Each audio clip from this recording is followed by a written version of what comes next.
नमस्कार मेरे विद्यार्थियों, एक नई आशा के साथ और एक नई श्रृंखला के साथ मैं आपकी हिंदी विषय की हिंदी अध्यापिका आपका हिंदी की ई कक्षा में हार्दिक स्वागत करती हूँ।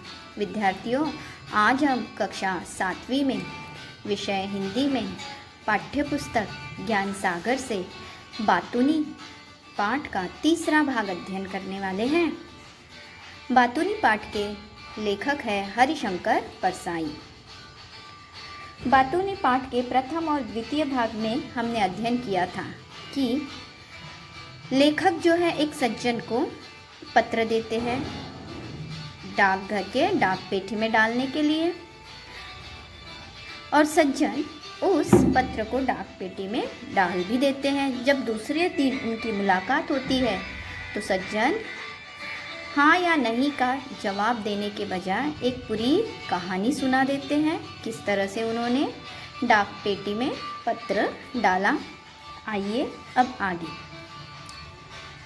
लेखक बताते हैं कि यह मैंने बहुत संक्षेप में लिखा है। उन्होंने लगभग आधा घंटा इस विवरण में लिया। लेखक कहते हैं मैंने तो इसे बहुत थोड़े में आपके सामने लिखकर पेश किया है, लेकिन जब मेरे साथ यह घटना घटित हुई तो इस घटना में लगभग सज्जन ने मेरा आधा घंटा ले लिया। मैंने कसम खाई कि कभी इनसे कोई काम नहीं कराऊंगा। लेखक कसम खाते हैं कि आगे इनसे कोई भी काम मैं नहीं करवाऊंगा। मगर जितना पाप कर चुका था, पाप क्या करा था कि यही एक सज्जन दिख गए और उन्हें एक छोटा सा काम बता दिया। उसे लेखक यहाँ पे पाप कहते हैं। बहुत ही सही व्यंग्य किया है यहाँ पे। उसका फल तो भुगतना ही था, उसका फल मुझे तो भोगना ही पड़ेगा। मेरा काम करके उन्होंने मेरे ऊपर हमेशा के लिए अधिकार जमा लिया था। एक छोटा सा काम बता दिया, लेकिन हमेशा के लिए मुझ पर अधिकार जमा लिया था। रास्ते में उनका घर पड़ता था, मैं निकलता और उन्हें दिख जाता तो वे बहुत खुश होकर मुझसे पूछते कहाँ जा रहे हैं।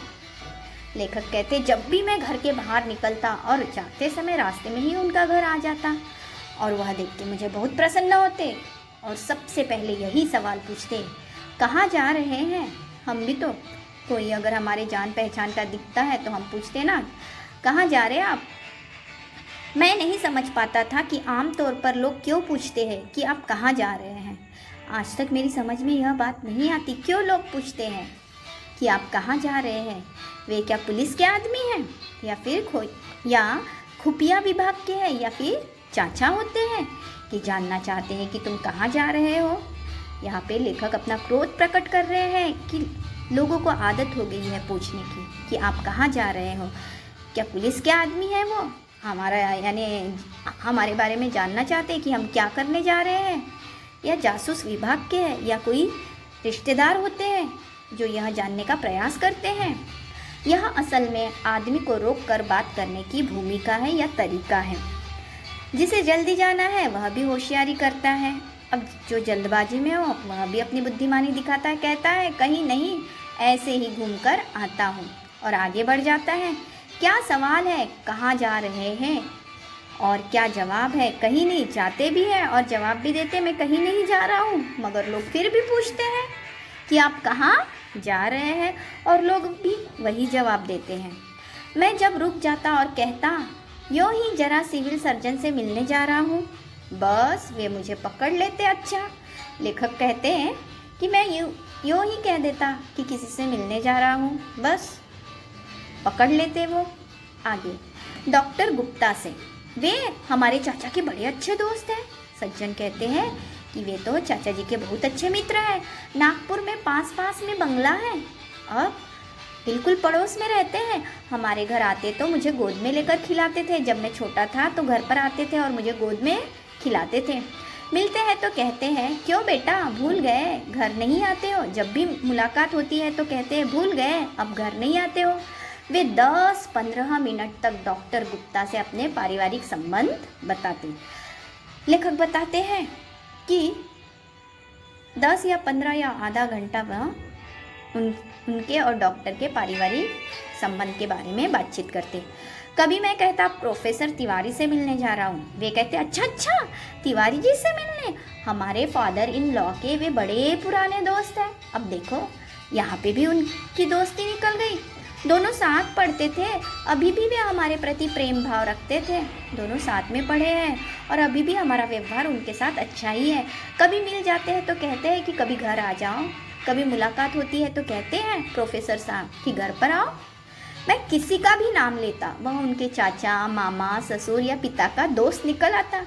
लेखक कहते मैं किसी भी का नाम लेता तो वो अवश्य अपना कोई ना कोई रिश्ता उनसे जोड़ ही देते हैं और पूरे 10-15 मिनट उस पारिवारिक संबंध के बारे में बताते। एक दिन कहूँगा डाकू जालम सिंह से मिलने जा रहा हूँ। देखिए अब लेखक यहाँ पे अपना क्रोध प्रकट करते हुए कहते हैं, क्योंकि लेखक उनकी बातों से परेशान हो गए थे, बहुत बातूनी थे। लेखक सोचते हैं कि एक दिन अवश्य मैं कहूँगा कि मैं डाकू जालम सिंह से मिलने जा रहा हूँ, तब भी वे शायद झटके से कहेंगे अच्छा डाकू जालम सिंह, वे तो हमारे फादर के अच्छे दोस्त हैं, दोनों साथ ही डाका डाला करते थे। तो यहाँ पे देखिए बहुत अच्छा व्यंग्य किया है, दोनों साथ में ही चोरी करते थे। जालम सिंह ने तो मुझे गोद में खिलाया है, फिर एक दिन कहूँगा भगवान से मिलने जा रहा हूँ, तो वे इस पर भी क्या कहेंगे अच्छा वे तो हमारे चाचा के बड़े अच्छे दोस्त हैं, दोनों स्वर्ग में साथ साथ काम करते थे। मेरा नाम उन्हें बताइए, वे पहचान जाएंगे, मुझे तो भगवान ने गोद में खिलाया है। लेखक यहाँ पर सज्जन की विशेषताओं का वर्णन करते कहते हैं कि वे किसी का भी नाम लें, सज्जन उनसे बराबर पारिवारिक संबंध बताते हुए लेखक के 20-25 मिनट 10-15 मिनट अवश्य लेते हैं। विद्यार्थियों, यह हो गया बातूनी पाठ का तीसरा भाग। अब जल्दी से गृह पाठ लिखिए। लोग आमतौर पर दूसरों से यह प्रश्न क्यों पूछते हैं कि आप कहाँ जा रहे हैं? धन्यवाद।